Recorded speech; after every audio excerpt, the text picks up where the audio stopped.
Kamu boleh sebut kesenangan apa saja. Kalau itu tidak dilakukan dengan bijaksana, tidak dilakukan dengan terhormat, tidak dilakukan dengan adil, maka tidak akan menyenangkan. Orang yang paling ngotot mengejar kebahagiaan biasanya justru orang yang paling tidak bahagia. Orang yang bahagia itu ya orang yang bisa menikmati situasi, kondisi, kapasitas dirinya sekarang saat ini. Jadi bukan orang yang mencari kesenangan, tapi orang yang bisa menyenangi situasinya. Bukan orang yang mengejar kebahagiaan, tapi orang yang membahagiai hidupnya saat ini. Jadi ketika kita diminta untuk hidup sepenuh hati, sudah sederhananya itu. Hadirkan diri kita di setiap detik, setiap momen. Sehingga nanti kita akan sadar betapa ada sangat banyak hal yang menarik, yang indah, yang bisa disyukuri tanpa harus kita judgmental, tanpa harus kita nilai. Mengaji Hening bersama Dr. Fahrudin Faiz. Mari kita simak. Sekarang yuk kita pahami. Sekarang diawali dari makna kesenangan. Oke, ini nanti menentukan diskusi selanjutnya.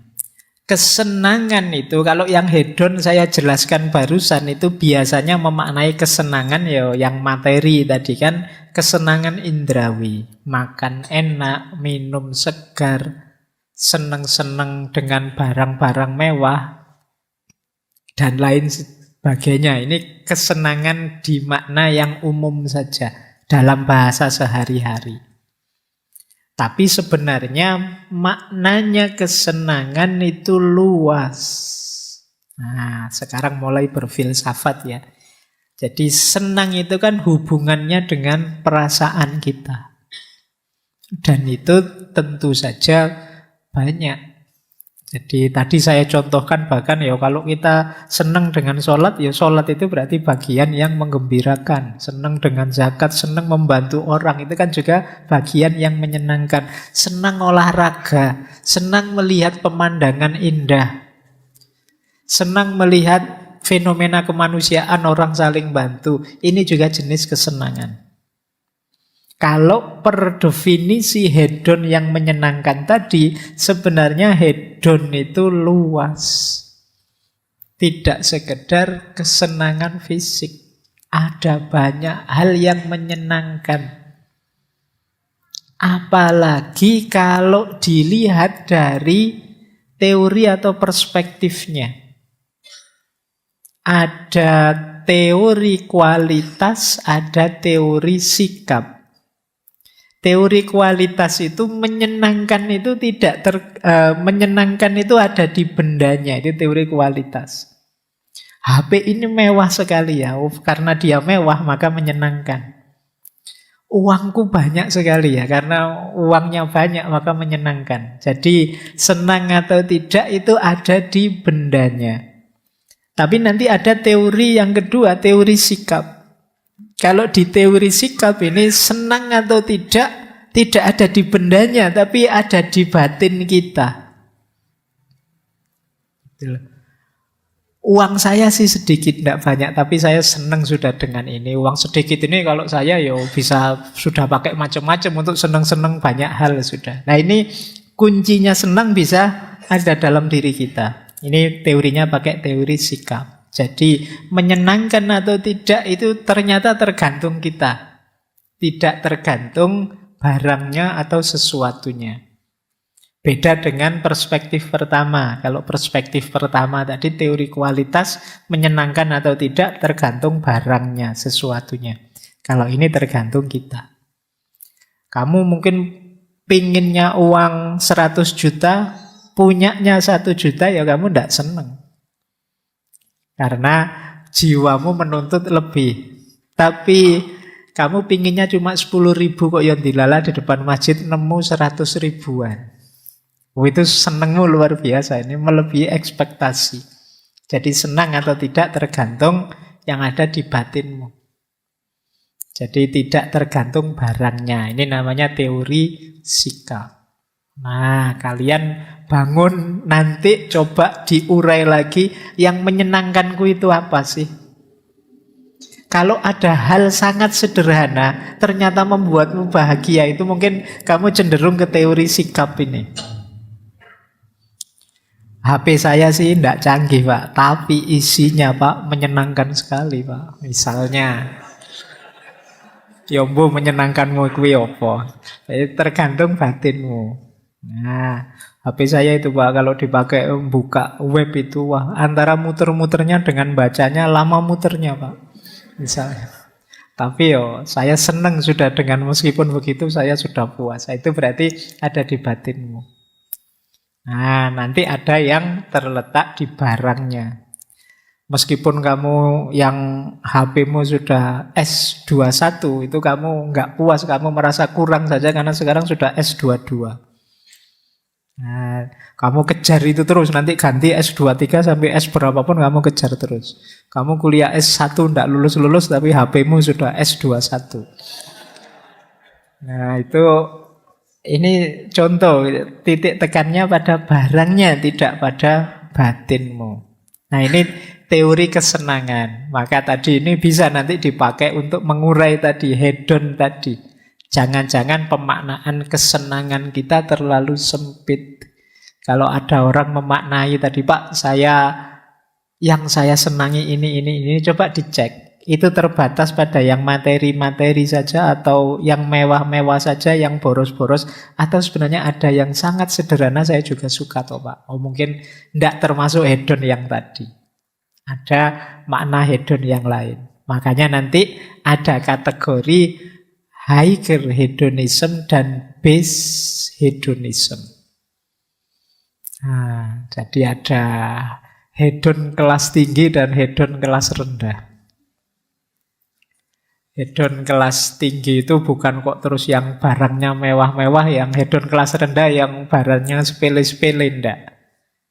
Hedon kelas tinggi itu adalah ketika kesenangan yang saya cari, yang sifatnya mewah-mewah dan lain sebagainya tadi, itu bukan kesenangan final.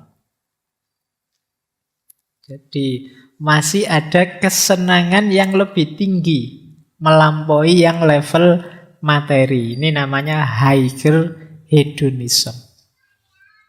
Jadi saya mencari tujuan kesenangan, tapi senang yang tidak terbatas itu.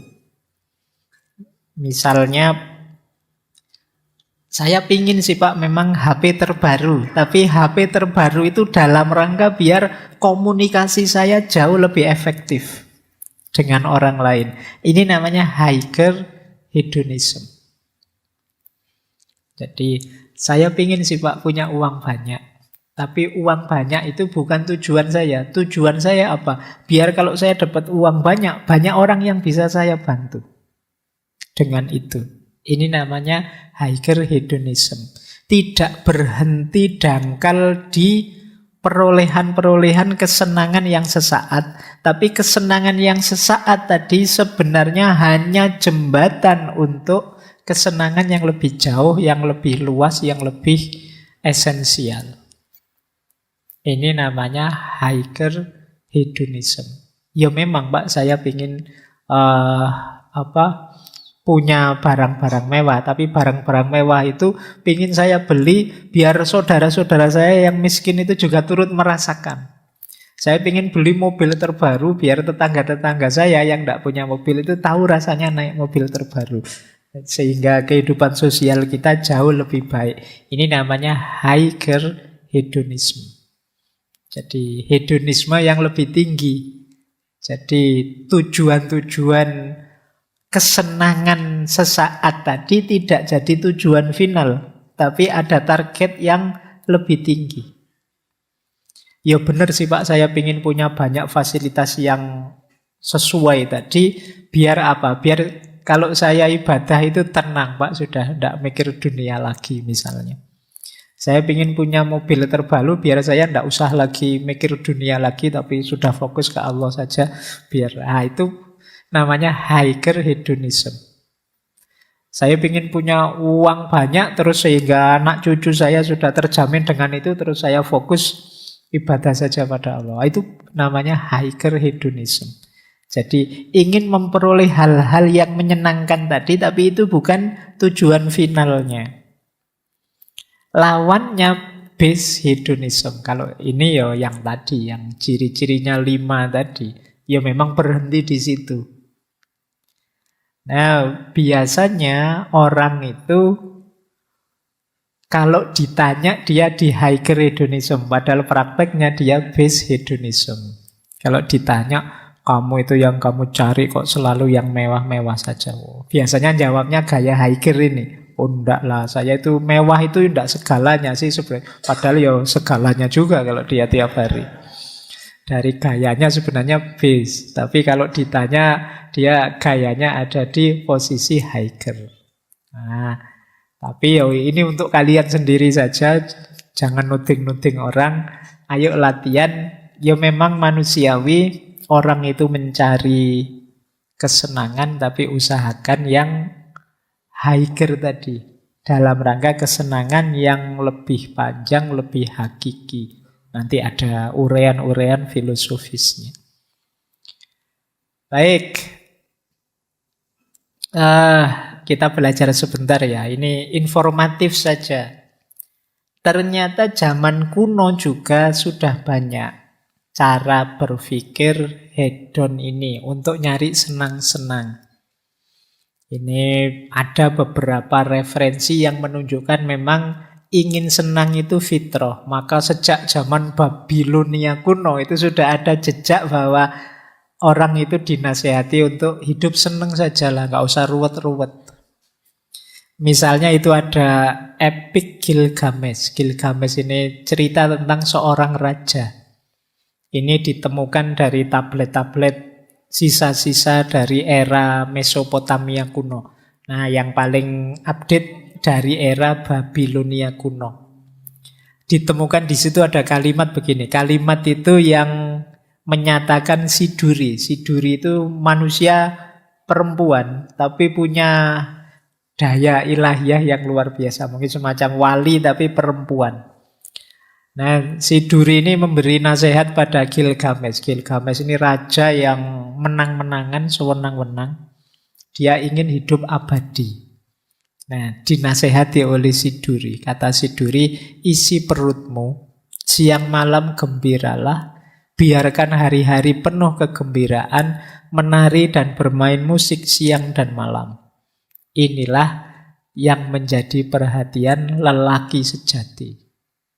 Jadi ini sebenarnya dia untuk merayu Gilgamesh. Sudahlah, nggak usah mikir ruwet-ruwet ingin caranya hidup abadi gimana. Seneng-seneng saja lah.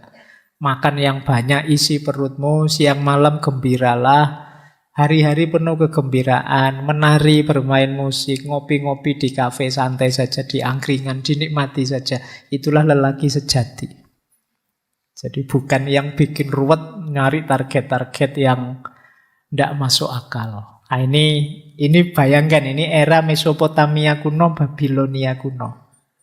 Orang sudah menyarankan hidup yang simple saja, dinikmati, senang-senang saja. Ada juga kalau ini warisan Mesir kuno.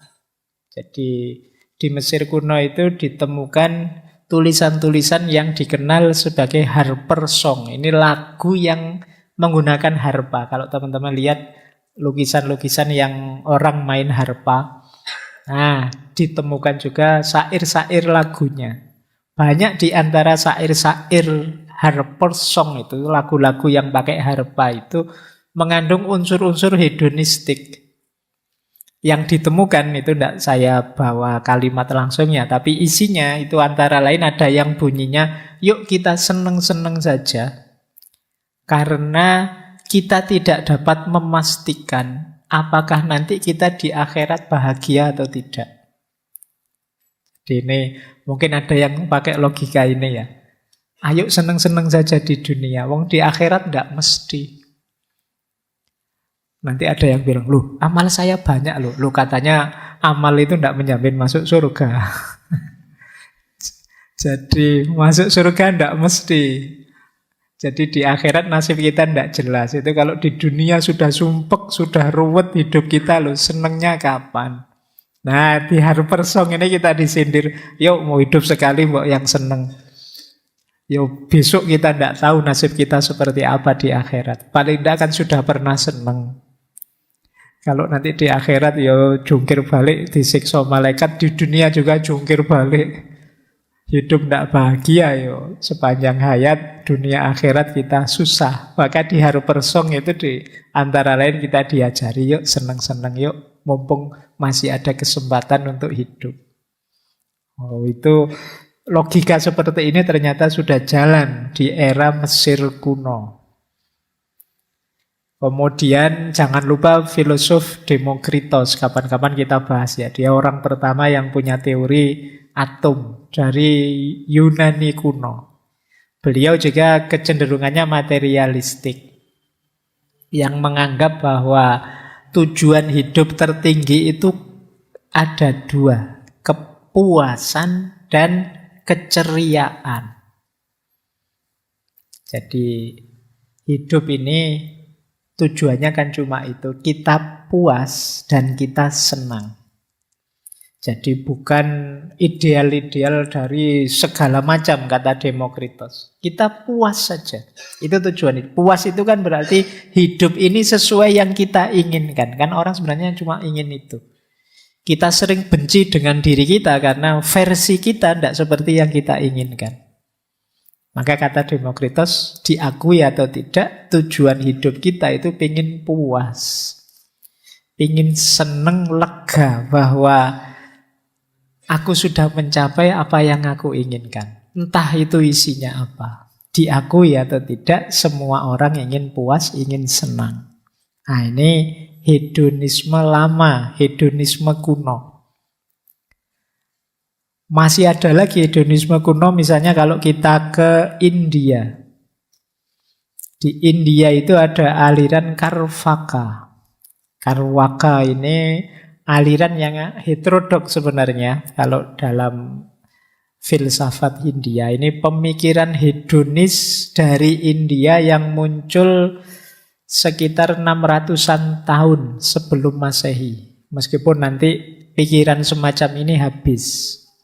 Tidak diikuti orang sampai abad 14. Ini pemikiran India. Ya kita ngertinya kan tradisi timur itu sifatnya adiluhung, sifatnya spiritual, intuitif. Ternyata ya ada juga yang materialis, skeptik dan anti religius. Bahkan ada yang menyebut aliran ini agak ateistik. Aliran ini mengkritik, kitab sucinya Hindu itu palsu, para pendeta itu pembohong, tidak ada hidup sesudah mati itu. Tujuan hidup satu-satunya adalah kesenangan. Dan tidak salah kok kalau orang ingin memanjakan diri, memanjakan panca inderanya. Nah, ini Karvaka, aliran ini namanya. Jadi di India kuno ternyata ada juga. Cina kuno juga ada, namanya Yangisme. Yo, aliran yang isinya yangan. Ya, namanya unik ya, Yangisme. Yangisme itu pendirinya Yang Zhu, makanya dikenal Yangisme. Era negara-negara perang. 475 sebelum Masehi sampai 221 sebelum Masehi. Ini aliran ini percaya bahwa manusia itu wajib egois. Hidup itu yang manusiawi adalah orang memikirkan kepentingannya sendiri. Prinsipnya Yangisme itu Weiwu. Weiwu itu semuanya untuk diriku sendiri. Nah, kaum Yangis ini menganggap kesejahteraan individu adalah tujuan utama. Nah, ini Yangisme namanya. Nah, nanti masih banyak yang lain. Bahkan beberapa aliran spiritual pun ada yang harus diawali dari kesenangan duniawi dulu. Saya masih ingat itu di Jawa kuno itu ada aliran namanya Bhairawa Tantra. Dan nanti ada sekte sempalan sesatnya aliran ini, itu yang memang menyuruh kita senang-senang dulu sepuas-puasnya sak pol-pole. Kalau kesenangan duniawi sak pol-pole ini sudah terpenuhi, kita akan ringan menempuh jalan spiritualitas. Oh, itu ada pandangan seperti ini. Jadi kaya dulu, seneng-seneng dulu. Makanya digambarkan saat itu ada ritualnya itu biasanya ngumpul bareng-bareng, makan enak bareng-bareng, terus hubungan seks bareng-bareng, bebas, sak kapoke, sepuas-puasnya. Nah, kalau sudah sampai titik puas sepuas-puasnya, itu baru spiritualitasnya bisa jalan. Kalau tidak, spiritualitas akan hanya jadi sarana untuk memenuhi kebutuhan-kebutuhan duniawi tadi. Ada versi pandangan spiritual yang semacam ini. Jadi, oke ya, ini zaman kuno loh ya, sudah kenal hedonisme, meskipun dengan definisi dan pengertian yang beda-beda. Baik, saya lanjutkan. Paling tidak kalau teman-teman malam hari ini ada yang merasa, Pak, jangan-jangan saya hedon, Pak. Tidak apa-apa, sejak nenek moyang kita kuno juga sudah ada pandangan-pandangan hedon. Tidak hanya cirinya orang modern. Karena biasanya hedon itu kan kita kesannya seolah-olah ini cirinya manusia modern. Ternyata pandangan semacam ini sejak Mesopotamia kuno, Babilonia kuno sudah ada. Baik, sekarang kita belajar filsafatnya. Ada 3 aliran filsafat yang dikenal pendukung atau sesuai dengan ajaran hedonisme ini. Yang pertama aliran Cyrenaic, yang kedua Epikureanisme, yang ketiga utilitarianisme. 2 yang terakhir sudah pernah kita bahas. Malam hari ini kita bahas sebentar saja. Yang pertama ini belum pernah kita bahas. Alirannya namanya aliran Cyrenaic. Jadi ada yang membaca Kyrenaic, ada yang membaca Cyrenaic. Jadi Cyrenaic School ini satu sekolah aliran yang didirikan oleh Aristippus. Aristippus itu filosof Yunani kuno yang asalnya dari daerah Cirene. Daerah Cirene ini Afrika Utara. Kalau sekarang mungkin masih daerah Libya. Jadi dia ini filosof Yunani yang belajar sofisme, ajaran-ajaran dari Protagoras. Teman-teman masih ingat mungkin ya, sofisme itu bagaimana pandangan orang-orang yang menganggap bahwa kebenaran itu sesuai dengan konteksnya dan bisa dimainkan sesuai dengan kepentingannya.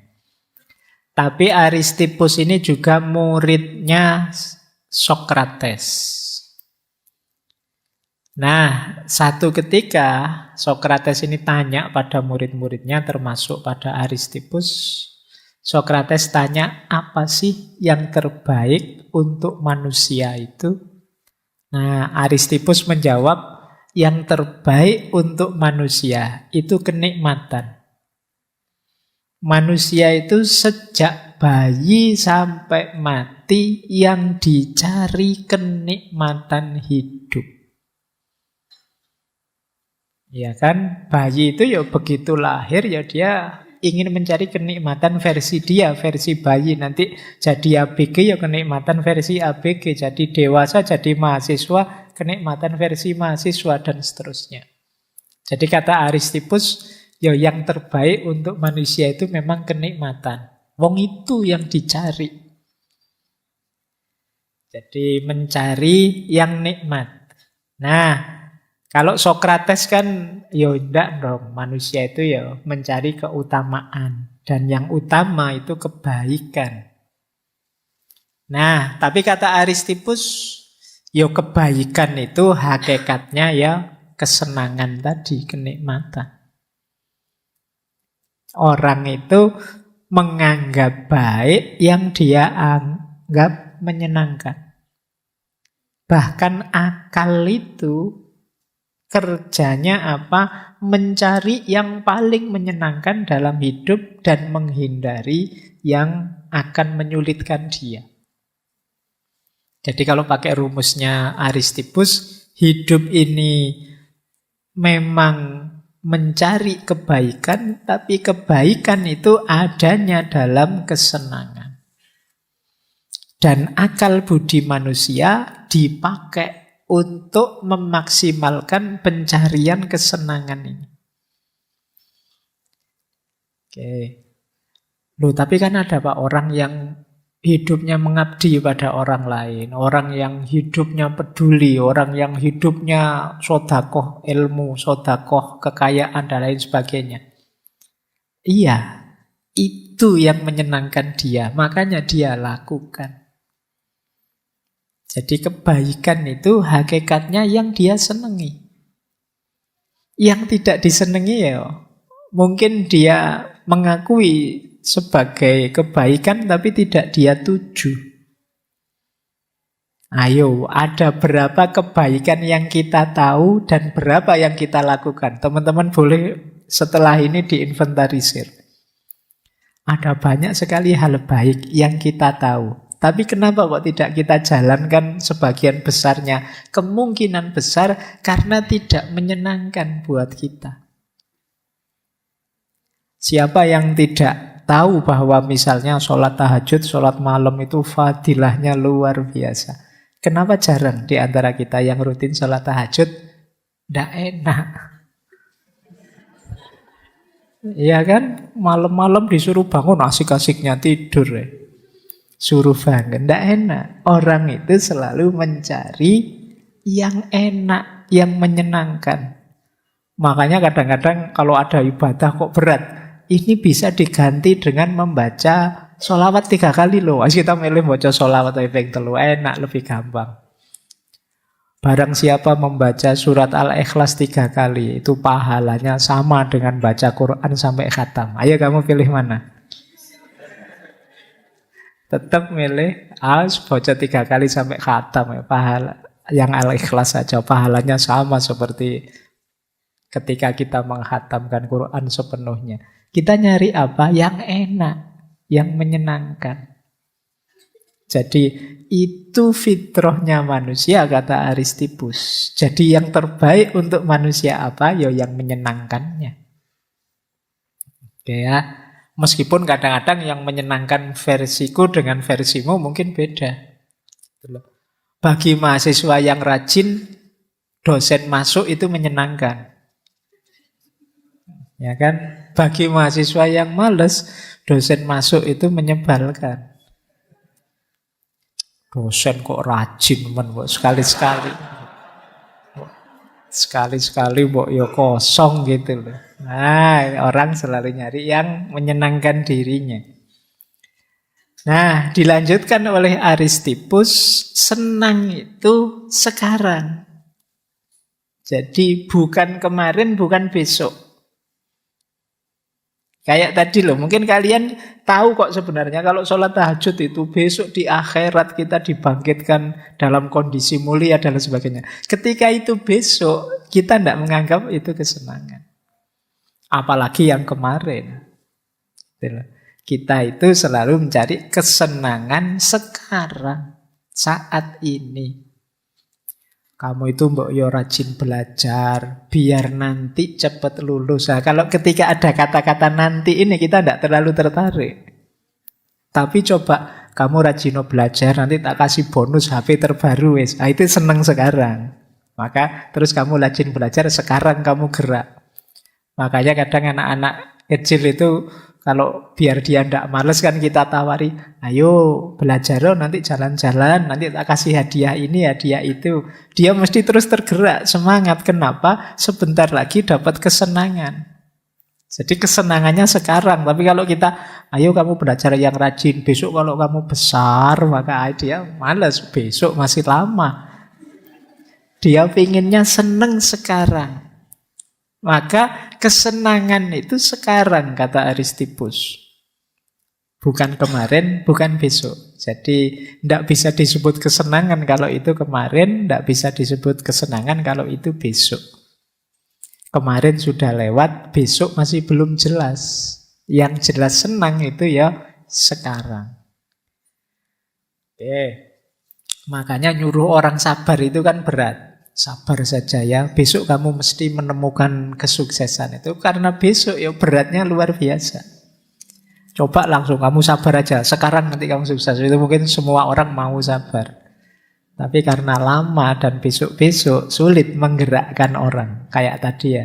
Jadi bahwa kesenangan itulah yang menggerakkan orang.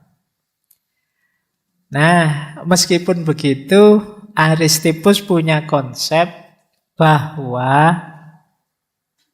kesenangan itu sendiri ada batasnya. Kita juga harus ngerti batasnya seneng. Kalau tidak, yang semula seneng bisa berubah jadi malapetaka, menyusahkan, menyulitkan. Jadi kata Aristippus, yo kita mencari kesenangan, kalau sudah dapat kesenangan kita harus mampu mengendalikan diri. Mengendalikan diri ini bukan berarti terus meninggalkan kesenangan, tapi tahu kapan dan sampai seberapa batas kita menikmati kesenangan tadi. Jadi, karena kalau tidak, kenikmatan kesenangan akan berubah sebaliknya. Ini nanti bagian dari teori paradok hedonisme. Jadi, kenikmatan itu juga paradok. Makan enak, itu seenak-enaknya makan dan kita harus tahu batas kapan kita harus berhenti makan. Kalau tidak, meskipun makanan ini sangat enak, meskipun dibayari orang, akan rasanya sangat tidak enak. Piring pertama mungkin kita masih kuat, piring kedua lumayan lah, nikmatnya tinggal setengah. Piring ketiga, piring keempat itu bisa muntah kita akhirnya. Yang semula nikmat ketawa-ketawa bisa nangis-nangis kita, sakit perut. Loh, itu namanya batas. Minum juga begitu. Seks juga begitu. Kamu boleh sebut kenikmatan apapun yang itu sifatnya duniawi, kamu harus ngerti batasnya. Tertawa juga begitu. Seneng-seneng apapun, pokoknya harus tahu kapan titik, ini saatnya aku berhenti. Karena kalau dilanjutkan, masalah. Nah, ini teorinya Aristippus. Jadi dalam kesenangan kita harus tahu kapan saatnya berhenti.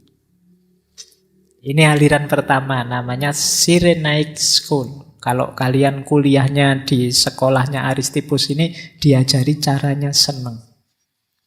Nah, mungkin enak ya kalau dosennya ngasih tugas, Pak saya tidak seneng Pak, ganti tugas yang menyenangkan saja. Oke, ya, saya tidak tahu masih ada apa enggak sekolah Aristippus ini ya. Sekolah yang untuk senang-senang saja. Mungkin bisa kamu coba besok kalau mendirikan lembaga pendidikan apa itu, tujuannya untuk senang-senang saja.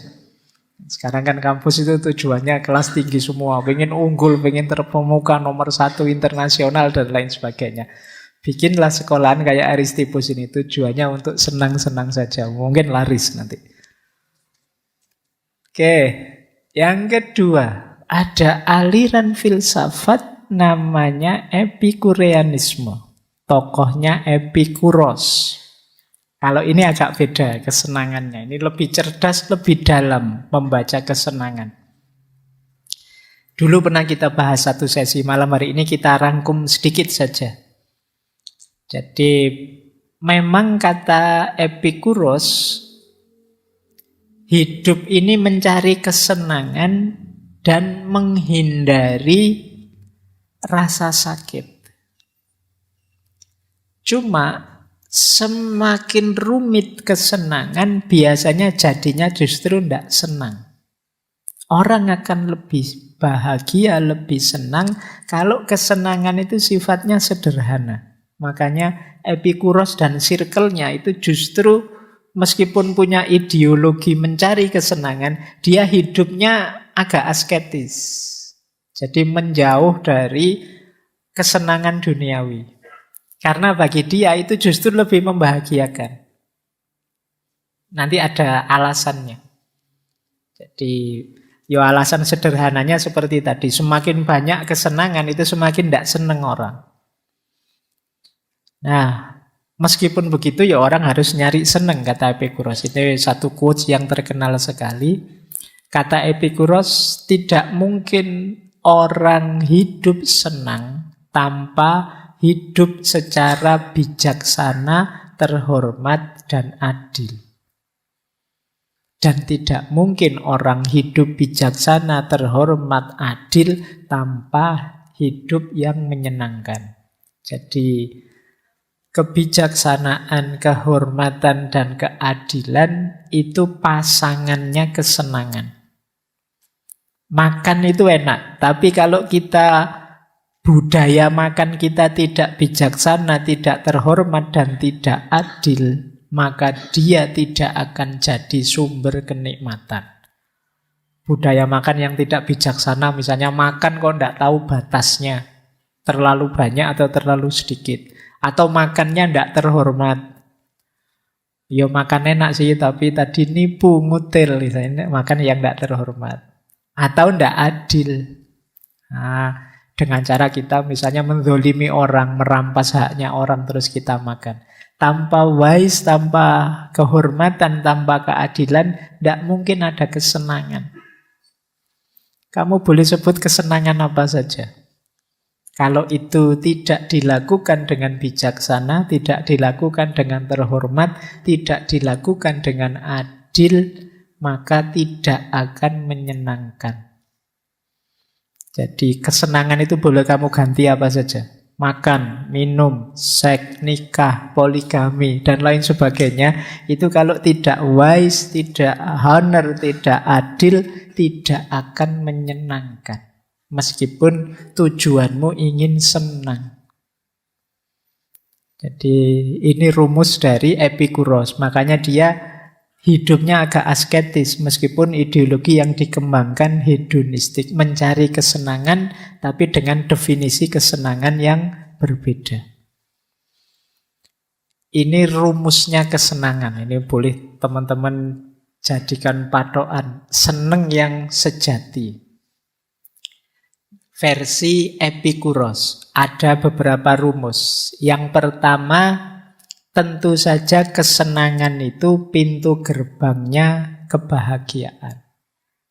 Kan ada orang itu yang bilang, Pak, saya tidak mengejar kenikmatan, kesenangan, tapi saya mengejar kebahagiaan.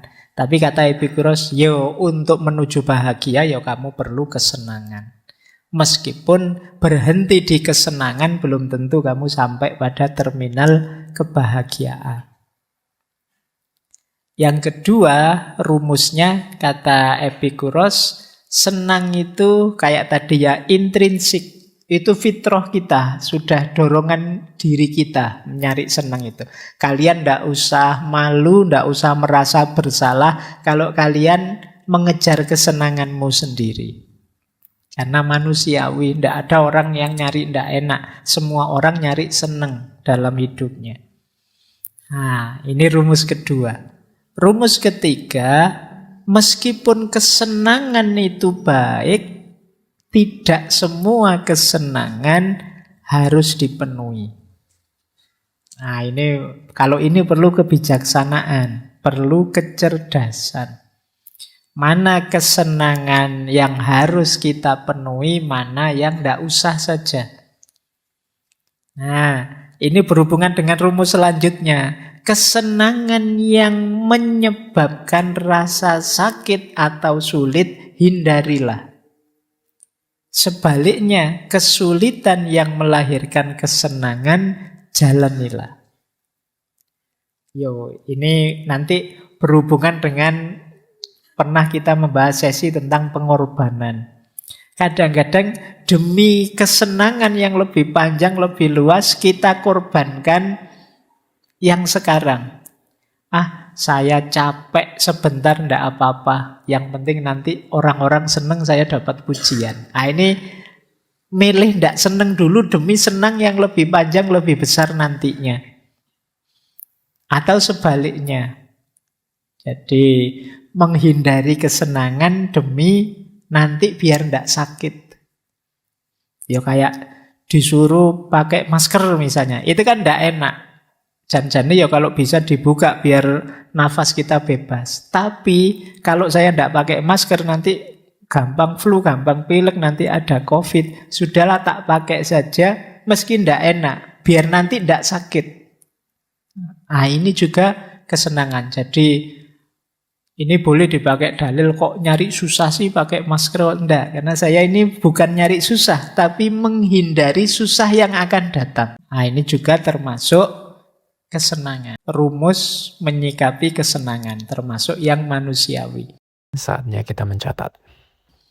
Kemudian lebih baik membatalkan satu keinginan daripada berupaya terlalu keras mendapatkannya sampai mengorbankan banyak hal yang lebih penting. Jadi kalau kita punya keinginan, kejarlah kesenangan itu. Tapi kalau biayanya terlalu besar, ya ngapain juga. Kayak tadi, Pak, saya pingin HP terbaru, Pak. Tapi 25 juta, Pak, yang terbaru. Iya. Sementara kiriman dari orang tua 1 bulan 500.000.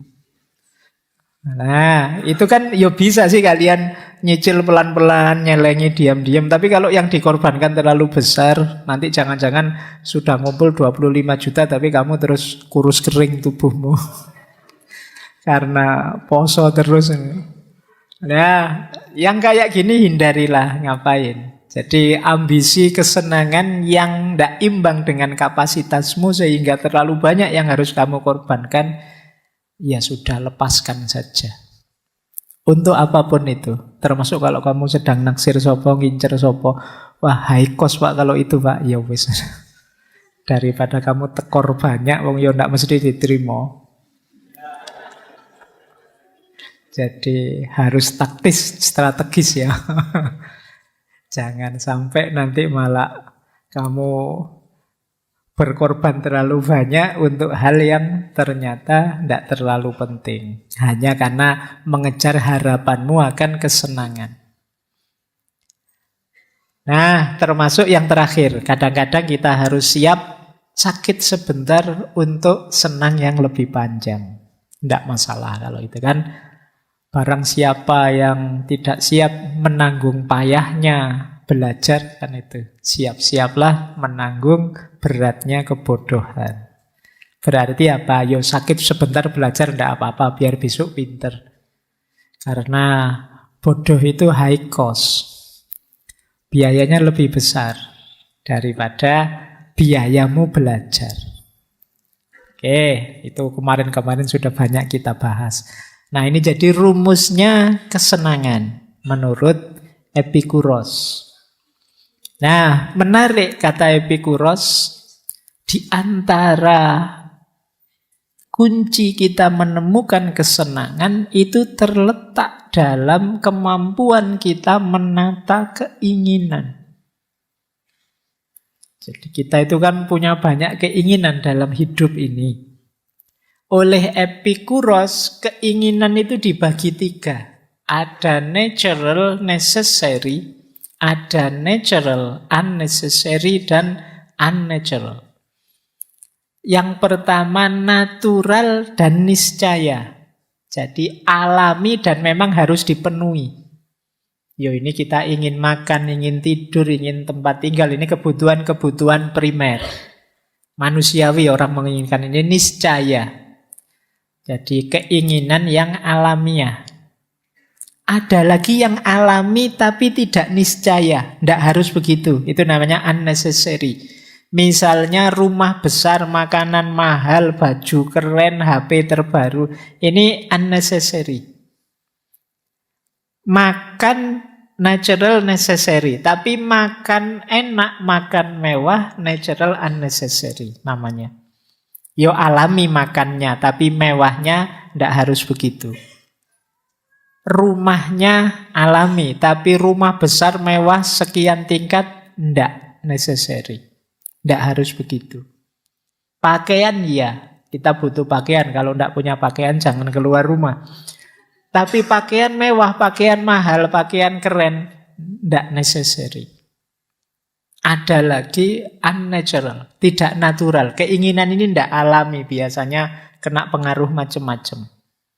Misalnya, kalau contoh dari Epikuros ya, ingin berkuasa, ingin terkenal. Saya pingin mengoleksi emas, Pak, pingin mengoleksi mobil kuno, Pak, pingin. Ini ndak alami yang semacam ini. Jadi, dan mungkin kita punya yang semacam itu yang ndak alami. Nah, ada rumusnya untuk menata 3 keinginan ini. Kata Epikuros, rumus pertama, kalau ingin hidup senang, abaikan keinginan ketiga, fokus pada keinginan pertama. Jangan dibalik. Jadi dibalik itu saya terkenal, yang saya cari itu keterkenalan, Pak. Ndak makan juga ndak apa-apa, itu kebalik.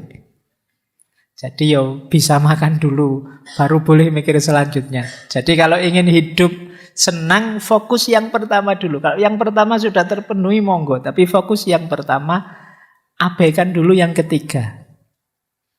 Nah, terus kita boleh memenuhi keinginan kedua asal nyaman, asal efeknya tidak blunder.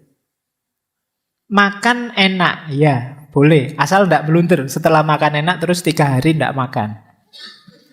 Nah, itu namanya blunder. Jadi boleh yang kedua dipenuhi asal tidak menimbulkan rasa sakit. Nah, terus keinginan ketiga, ini kalau menguasai kita dalam jangka waktu yang lama akan merusak hidup. Pak, 10 tahun terakhir ini saya fokus pingin berkuasa terus. Itu biasanya hidupmu akan jungkir balik. Tidak puas, tidak nyaman, tidak enak. Pak, saya itu sudah 5 tahun ini, Pak, bikin channel medsos banyak sekali. Pengen terkenal, Pak. Kok tidak terkenal ya, Pak, sampai sekarang misalnya. Itu kan kamu gelisah, hidupmu tidak nyaman. Kenapa? Keinginanmu tidak pas, tidak match. Nah, kemudian yang terakhir, setiap keinginan yang akan kita wujudkan harus kita pahami dalam konteks hidup kita secara utuh. Durasinya kita perhatikan. Jangan sampai senang sesaat, tidak senangnya lama, panjang. Nah, ini menata keinginan namanya. Oke ya, kalau ingin senang yang sejati. Jadi ada yang natural, necessary, ini wajib kita penuhi. Ada natural and unnecessary, ini kita perhatikan, harus hati-hati, jangan blunder. Ada yang tidak natural. Kalau yang tidak natural itu terakhir-terakhir saja. Tidak terpenuhi juga tidak apa-apa. Baik, kita lanjutkan hidup hedon. Yang ketiga, utilitarianisme. Ini pernah kita bahas, silahkan teman-teman direfer ya. Kita dulu pernah membahas, John Stuart Mill juga pernah membahas aliran etika namanya utilitarianisme. Jadi kalau ini sudah dikembangkan hidup senang tadi dalam satu sistem filsafat, namanya utilitarianisme.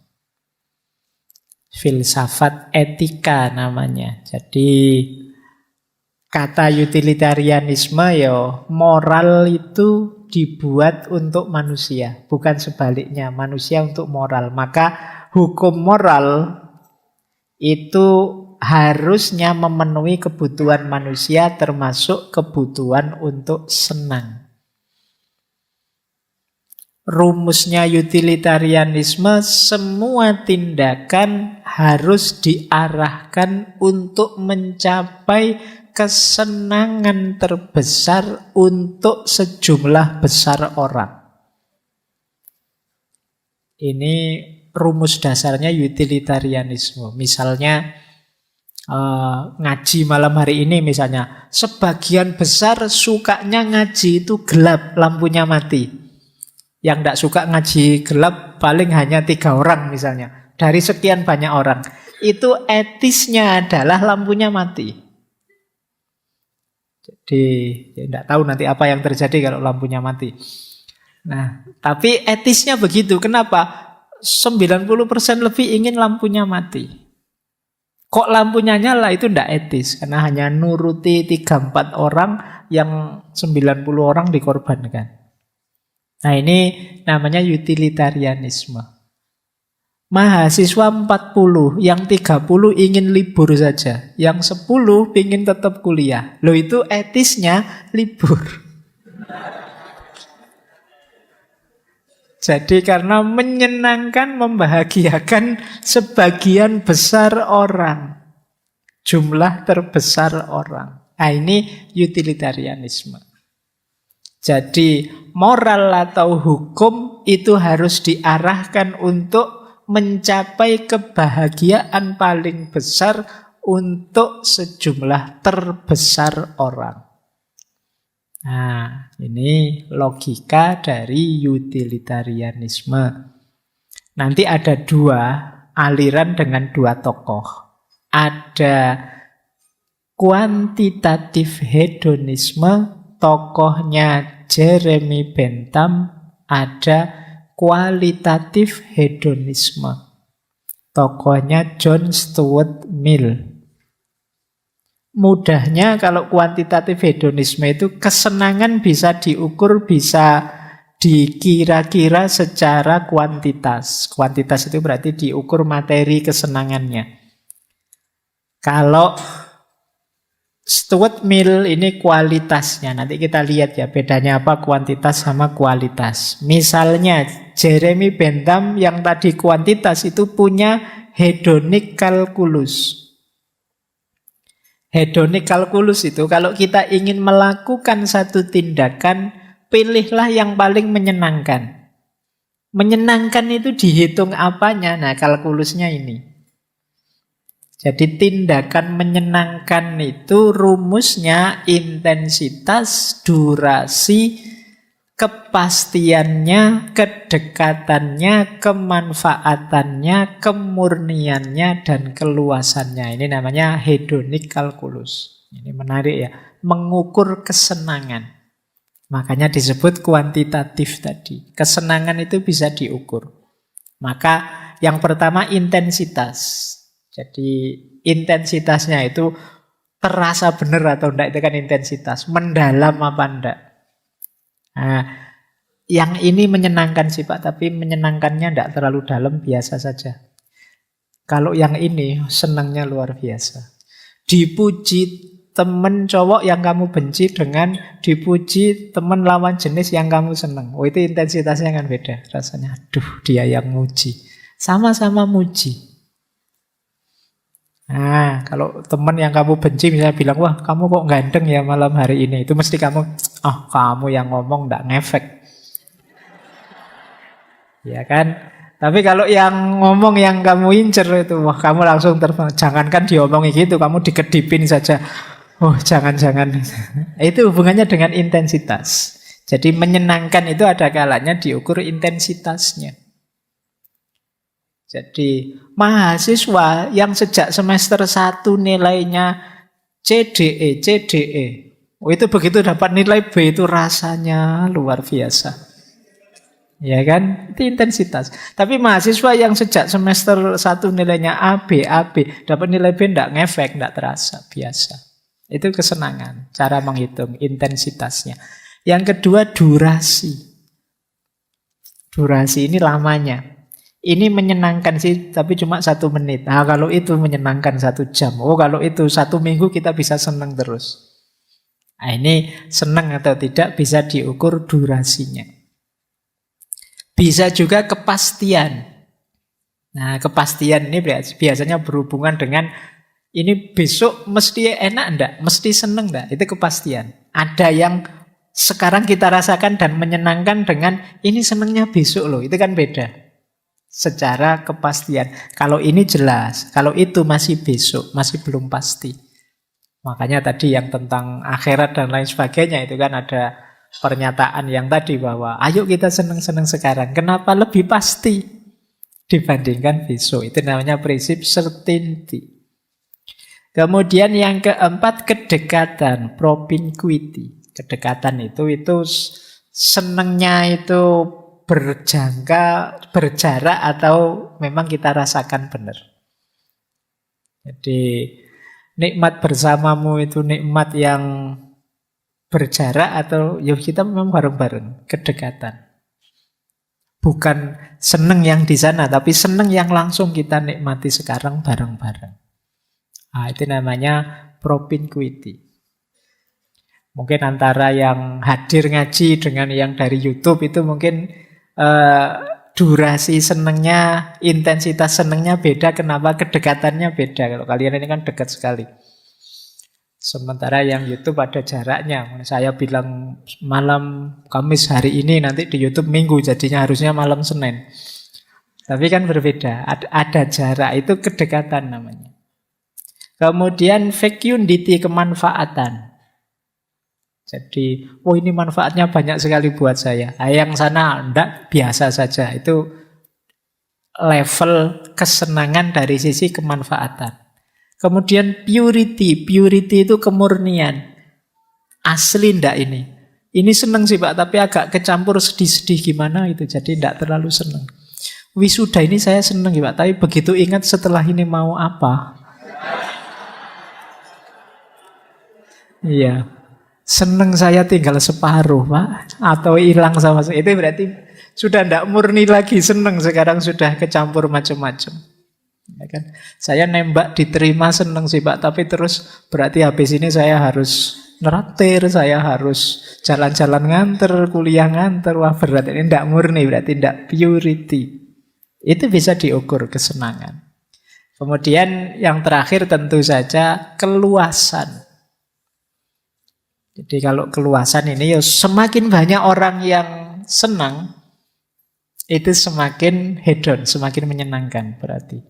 Lebih enak. Jadi kalau ada dua kesenangan, pilih yang ini menyenangkan semakin banyak orang. Itu nilai ekstensi. Kalau ada dua kesenangan, pilih yang paling murni, purity. Kalau ada dua kesenangan, pilih yang lebih banyak manfaatnya. Kalau ada dua kesenangan, pilih yang paling dekat kesenangannya, bukan kesenangan yang jarak jauh. Kalau ada dua kesenangan, pilih yang lebih pasti. Kalau ada dua kesenangan, pilih yang durasinya lebih panjang. Kalau ada dua kesenangan, pilih yang lebih intens. Ini yang dimaksud hedonic calculus. Ketika kita milih saya harus melakukan apa, hitung itu. Kita kan nyari senang. Nah, Pak ini ada banyak pilihan nih Pak. Pilih dengan kalkulus ini. Putuskan yang paling intensif, durasinya paling panjang, lebih pasti, lebih dekat, lebih manfaat, lebih murni, dan lebih luas jangkauan kesenangannya. Ini teori namanya hedonic calculus, makanya disebut kuantitatif. Tapi nanti dikritik oleh John Stuart Mill yang punya teori kualitatif. Kalau menurut John Stuart Mill ya tidak bisa diukur seperti itu. Ada banyak kesenangan, mungkin durasinya lebih pendek, tapi lebih menyenangkan. Tidak bisa dilihat kuantitatifnya saja. Makanya nanti Stuart Mill menyebut, kesenangan itu ada levelnya. Ada kesenangan level bawah, level dasar, ada kesenangan level tinggi. Kesenangan level bawah itu ya tadi makan, minum, seks, istirahat, kesenangan indrawi. Ini kesenangan yang sifatnya sementara, penuhi secukupnya saja, karena kalau berlebihan dia akan berubah jadi ketidakenaan, ketidaksenangan. Beda dengan kesenangan yang lebih tinggi. Kesenangan yang lebih tinggi itu kesenangan intelektual, kesenangan estetik, kesenangan spiritual. Ini jauh lebih tinggi, lebih abadi, lebih tahan lama. Semakin banyak, semakin lama, semakin menyenangkan. Ilmu itu sedikit paham, membahagiakan, banyak paham, tambah bahagia, tambah banyak lagi, tambah bahagia. Itu intelektual. Estetik juga begitu, seni juga, spiritual juga begitu.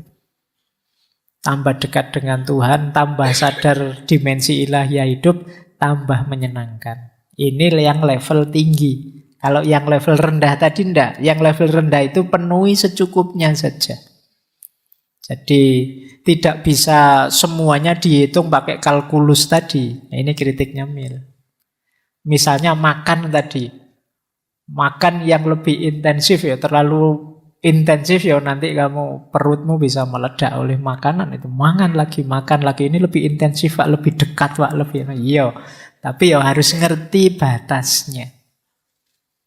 Jadi ini perspektifnya Mill. Alirannya namanya utilitarianisme. Eudaimonistik utilitarian. Utilitarian yang menuju kebahagiaan. Jadi filsafat ketiga yang membahas hedonisme, utilitarianisme. Yang kedua tadi filsafat epikureanisme, kemudian yang pertama tadi sireanisme.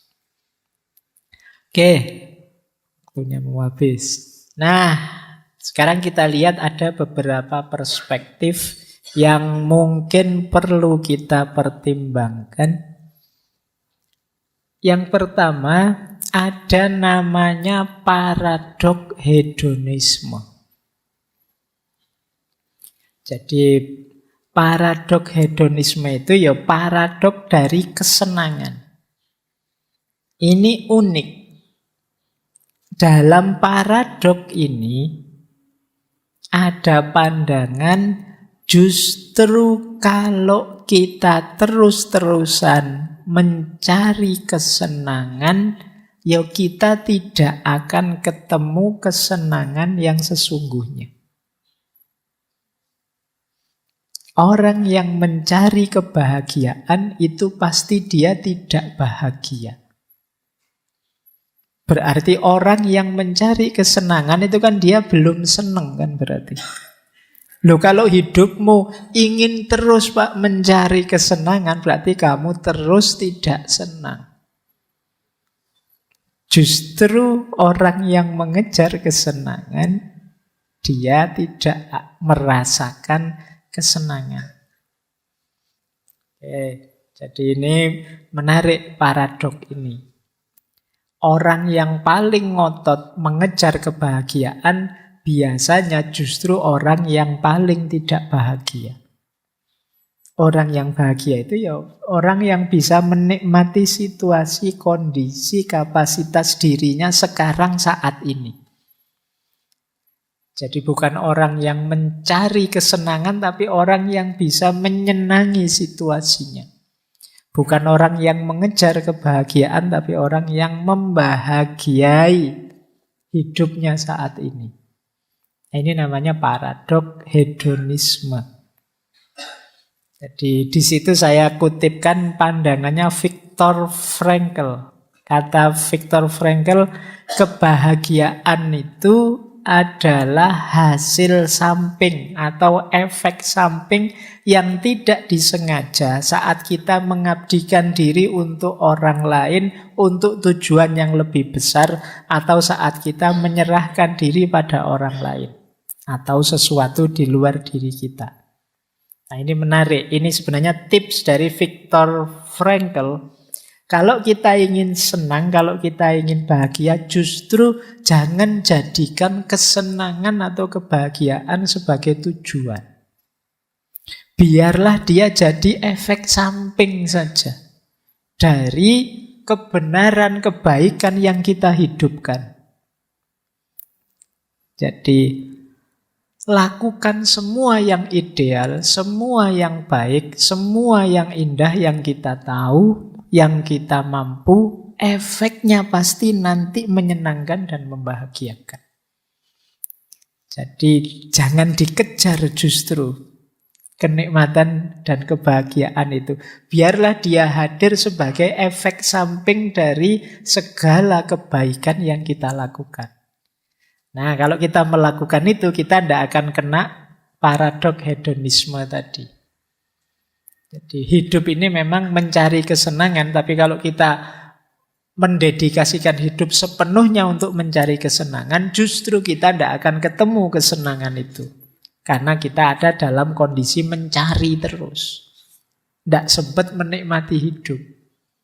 Maka nikmati saja hidup kita, jalankan saja kebaikan, kebenaran yang kita tahu. Di antara efeknya pasti nanti kita ketemu kesenangan dan kebahagiaan. Nah, ini rumus namanya paradok hedonisme. Jadi kenikmatan jangan jadi tujuan utama, jadikan saja dia efek samping dari kebenaran dan kebaikan yang kita jalankan. Oke, ini rumus yang pertama. Perspektif berbeda tentang hidup yang hedon. Jadi Pak, saya itu sebenarnya tidak pingin seneng-seneng dengan HP terbaru, tapi kok tiba-tiba saya itu kerja keras, jujur, dapat rezeki yang banyak sekali. Saya bingung uang banyak ini buat apa, ya sudahlah Pak, tak beliin HP terbaru. Nah, itu kan beda. Dibandingkan kamu ngejar HP terbaru, ngejar mobil terbaru. Enggak. Ini efek samping saja. Oh, kelihatannya tetangga-tetangga, anak istri dapat banyak manfaat. Kalau saya punya mobil baru, ya saya belilah mobil baru. Kebetulan uangnya ada. Sebenarnya tujuannya tidak ke situ. Nah, ini menghindarkan dari paradok hedonisme. Oke, ini perspektif pertama. Perspektif kedua yang mungkin penting kita renungkan. Ini juga banyak dibahas orang belakangan, namanya hedonic treadmill. Hedonic treadmill ini penyakit yang lain. Kalau tadi kan orang yang mengejar kebahagiaan punya penyakit hedonic paradok. Orang mengejar kebahagiaan juga dia akan punya penyakit hedonic treadmill. Hedonic treadmill, hedonic itu kesenangan, treadmill itu treadmill, alat kita olahraga statis itu. Ini istilah dari satu artikel sebenarnya yang nulis Brickman and Campbell. Artikelnya judulnya Hedonic Relativism and Planning the Good Society. Jadi hedonic treadmill itu kalau kalian mengejar kebahagiaan terus, seringkali pada akhirnya justru kalian jatuhnya pada level awal ketika dulu kalian belum bahagia. Ini namanya kalian merasa seolah-olah sudah jalan jauh, padahal masih di situ. Itu namanya treadmill itu kan begitu. Kalian jalan terus seolah-olah sudah sampai mana, nanti sebenarnya masih di situ. Jadi hedonic treadmill itu menggambarkan pada saatnya kebahagiaan, rasa bahagia, rasa senang kita akan kembali lagi ke titik awal. Pada akhirnya apa? Terus kita jadi tidak ada habisnya ini mengejar kebahagiaan ini. Kapan sih saya bisa puas itu? Tidak ada. Kenapa? Situasinya selalu balik lagi seperti awal lagi. Kepuasan kita seolah-olah tidak ada ujungnya. Contohnya ini coba. Misalnya, mungkin teman-teman ada yang kemarin lulus ranking 1, cum laude, menang undian, dapat jabatan, apapun itu. Seneng kan? Tapi kan tidak lama kan? Setelah itu balik lagi kayak sebelumnya. Biasa saja. Ngejar-ngejar bisa ujian skripsi, ujian tesis sampai mati-matian, tidak tidur sampai kamu sakit, sampai dimarahi pembimbingmu, sedungkir balik nggak karu-karuan. Lulus senengnya setelah mati begitu lulus. Tapi setelah itu besoknya saja kok biasa lagi ya rasanya. Terus efeknya apa bedanya? Sekarang saya sudah gelarnya SH, SAG, SHUM. Terus bedanya apa ya? Balik lagi ke state awal. dapat hadiah, senengnya luar biasa, alhamdulillah dapat undian aku, seneng. Setelah itu kan biasa lagi, balik lagi ke state awal. Ini namanya hedonic treadmill. Atau saya contohkan lagi, kita pindah rumah, punya rumah baru, tempat baru, apartemen baru. Awalnya seneng, tapi sebulan 2 bulan ya biasa. Ikut ngaji filsafat. Mungkin yang awal-awal ini excited, masih semangat. Meleh duduk di depan, pokoknya semangat nih. Yang santri-santri lama, yang peserta ngaji lama itu sudah mangkate kelewes santai. Lu duduk di belakang sambil ngerokok, wis biasa Pak Faiz itu. Sudah bertahun-tahun ngikuti ngaji, ya wis kaya ngono-ngono wae. Sudah beda lagi. Awalnya excited, belakangan biasa. Ini contoh hedonic treadmill. Makan kan juga begitu. Seenak-enaknya makanan, ya yang paling enak kan gigitan pertama, piring pertama. Diulang piring kedua, piring ketiga, sudah. Kalian malah mungkin bisa muntah. Jangankan kesenangan, kesedihan kan juga begitu. Sesedih apapun kamu, ya nanti balik lagi ke state awal. Semarah apapun kita, sekarang banyak yang ngamuk karena BBM naik. Ya kan? Alah, tunggu 1-2 bulan lagi yang balik lagi ke kondisi awal. Viral rame heboh, ya nanti balik lagi ke kondisi awal. Terus kita nyari lagi yang membahagiakan kita apa. Kita nyari terus. Jadi seolah-olah, loh terus akhirnya kapan Pak saya benar bahagia itu? Kok rasanya stuck saja, di tempat saja. Tidak ketemu-ketemu kebahagiaan itu. Kita sudah diberi kebahagiaan, terus kok biasa lagi, tidak senang lagi. Diberi kesenangan, biasa lagi. Ini yang disebut efek hedonic treadmill. Jadi kesenangan itu, selain ada paradok tentang tadi bahwa kalau kita ngejar kesenangan tidak ada akhirnya, justru kita tidak senang, ada paradok statis ini. Kita seperti hedonic treadmill. Segala macam emosi pada akhirnya balik netral lagi. Seolah-olah semua berawal di awal lagi. Kita sudah mencapai sesuatu, tapi terus jadi biasa dan kita punya keinginan lagi. Akhirnya yo berjuang lagi. Kesenangannya ada tadi. Terus kan kita heran, lah Pak, saya benar-benar bahagia itu kapan? Nah, ini efek dari hedonic treadmill namanya. Kapan-kapan teman-teman direnungi ya. Ada sedikit tips untuk menghindarkan diri dari segala macam kebahagiaan yang absurd tadi. Ya kalau tips dari agama sih jelas bahwa hidup ini jangan terlalu diambil hati. Kebahagiaan duniawi itu kan bukan kebahagiaan yang hakiki. Dia hanya lahwun, dia hanya permainan, dia hanya laibun. Dia hanya sesuatu yang melengahkan kita. Kemudian dia hanya zina. Zina itu hanya perhiasan. Kelihatannya indah tapi tidak hakiki. Dia hanya tafakhur, tempat kita bangga-banggaan. Seolah-olah kita itu hebat, seolah-olah kita itu luar biasa, padahal mungkin tidak. Tempat kita takasur, berlomba-lomba, banyak-banyakan. Itu kan semuanya tidak ada yang hakiki. Itu kalau versi agama. Mungkin lain waktu kita bahas ya. Ada banyak rumus untuk hidup.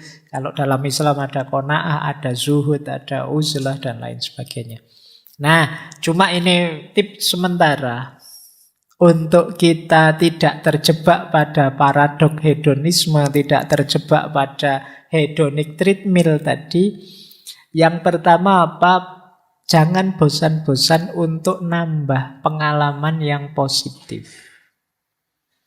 Kenapa jadi membosankan, jadi stuck di situ terus? Mungkin karena kitanya sendiri tidak mau gerak. Kita tidak nambah wawasan, tidak nambah pengalaman. Ya kita akhirnya diserbu kebosanan-kebosanan. Jadi hidup yang tidak ada tantangan-tantangan baru ya tentu saja membosankan. Kayak kita orang treadmill seolah-olah sudah jauh tapi kita ya di situ-situ saja. Nah jadi yuk jangan segan-segan nambah pengalaman. Mungkin nambah teman baik. Mungkin perjalanannya ditambah, pengalaman ini, pengalaman itunya ditambah. Kemudian yang kedua, temukan sisi-sisi menyenangkan dari setiap pengalaman. Temukan ada ragam kebahagiaan yang sebenarnya bisa kita nikmati, tidak sekedar yang kita kejar. Nah, ini menguntungkan kita. Jadi, ternyata yang membahagiakan itu tidak cuma aku lulus ujian loh. Membahagiakan juga ternyata bahwa orang tuaku ikut bahagia. Membahagiakan juga bahwa ternyata sekarang aku setelah ini bebas, nggak harus lagi dikejar-kejar pembimbing. Ada lagi yang membahagiakan, ada banyak hal membahagiakan. Sehingga kita tidak cepat-cepat tertreadmill tadi, nggak cepat-cepat bosen terus merasa stuck. Masih ada sangat banyak hal yang bisa kita syukuri, tidak hanya itu. Dan masih ada banyak hal yang bisa kita jalani untuk kita menemukan kebahagiaan. Kemudian yang ketiga, ada lagi tips mindfulness. Mindfulness itu dulu pernah kita bahas satu sesi full meskipun sesi online. Jadi ketika kita diminta untuk hidup sepenuh hati, sudah sederhananya itu. Hadirkan diri kita di setiap detik, setiap momen. Sehingga nanti kita akan sadar betapa ada sangat banyak hal yang menarik, yang indah, yang bisa disyukuri tanpa harus kita judgmental, tanpa harus kita nilai. Menyenangkan, membosankan, membahagiakan, itu kan atribut-atribut, tempelan-tempelan yang kita berikan pada setiap peristiwa, setiap fenomena yang kita hadapi. Kalau di mindfulness kita diminta untuk nikmati saja, sadari saja, tanpa harus dijudge, tanpa harus dinilai macam-macam. Saya lulus, alhamdulillah. Saya bisa wisuda juga akhirnya, alhamdulillah. Tanpa harus ditambahi judgement macam-macam. Itu akan lebih panjang durasinya.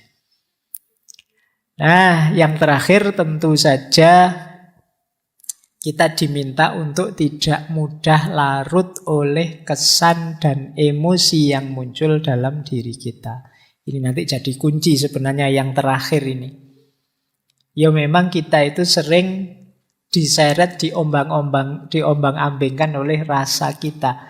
Khususnya rasa senang dan tidak senang tadi. Maka sebenarnya kunci yang lebih penting untuk kita memenangkan pertarungan senang dan tidak senang tadi adalah kemampuan kita mengontrol, mengarahkan, dan mengalahkan diri kita sendiri. Untuk tidak diombang-ambingkan oleh emosi kita sendiri. Nah, ini nanti jadi kunci biar tidak jatuh pada hedonic treadmill atau paradok hedonisme tadi. Ya memang orang hidup ini nyari senang, siapa sih yang tidak mencari kesenangan.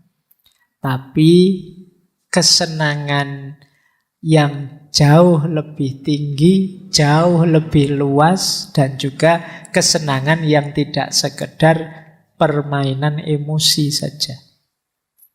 Nah, ini mungkin jadi PR-PR kita agar tidak terjebak pada perilaku hedonistik khas masa kini dengan 5 ciri tadi yang banyak kita prihatinkan.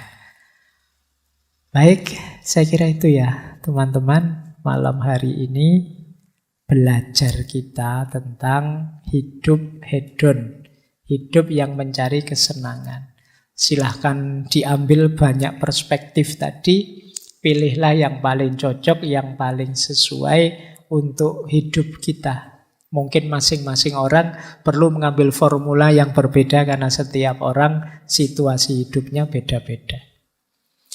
Oke, saya akhiri sekian untuk malam hari ini. Kurang lebihnya mohon maaf. Wallahul muwaffiq, wallahu a'lamu bissawab. Wassalamualaikum warahmatullahi wabarakatuh.